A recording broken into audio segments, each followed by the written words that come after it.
I'm Geneva Tatem. I'm the Fellowship Program Director of Pulmonary and Critical Care Medicine at Henry Ford Hospital in Detroit, Michigan, and Associate Professor of Medicine at Wayne State University School of Medicine. The Oxford English Dictionary defines trust as, quote, the firm belief based on experience, qualities such as honesty and veracity, and actions such as justice and strength of a person or thing, unquote. Detroit is a city whose population is 80% African American. There's been much publicized about the disproportionate numbers of African American patients around the country becoming ill with COVID, and our hospital witnessed this firsthand. In Michigan, the case rate was 4 times higher in African Americans than in any other race. One of the greatest challenges we've faced during the pandemic is understanding the most effective treatments for patients.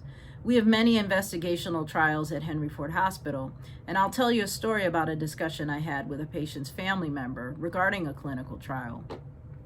To set the scene, I'm in the ICU surrounded by the din of the ventilators, a variety of alarms going off nonstop, and I'm making a cold call, if you will, to the LOA to obtain consent for a patient who's on a ventilator who met screening criteria.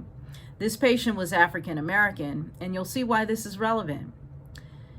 Remember, family members at that time are not allowed to visit, and they've been relying on our daily calls as the sole source of information about their loved one's clinical status.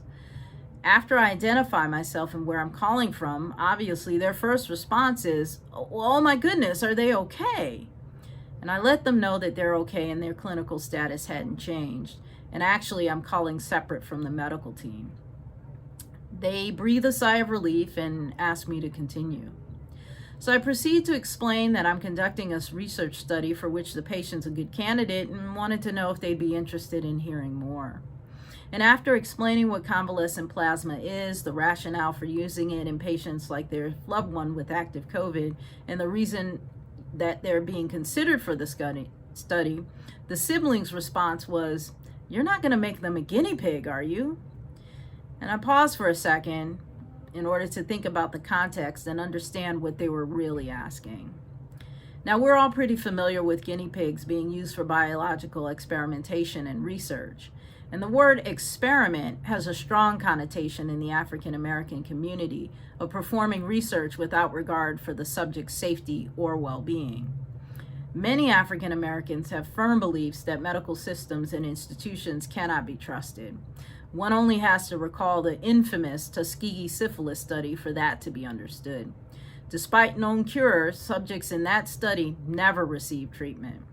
This is but one example of dishonesty and unethical behavior in research, and is widely used as a point of reference for African American patients regarding clinical research. This history of mistreatment of African American patients fuels the mistrust.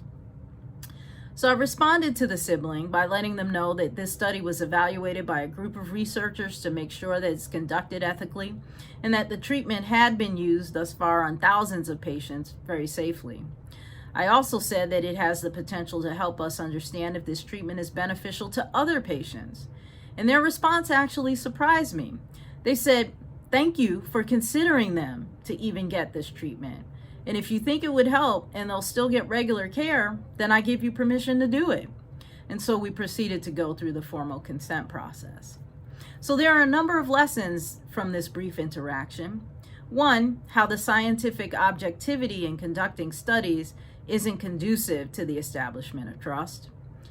It's also important, but it's very challenging. There's a need for understanding of history to give context to the African American experience in healthcare. We also must remember that all patients want to be treated fairly, to hear the truth, and to know that they're not being denied care.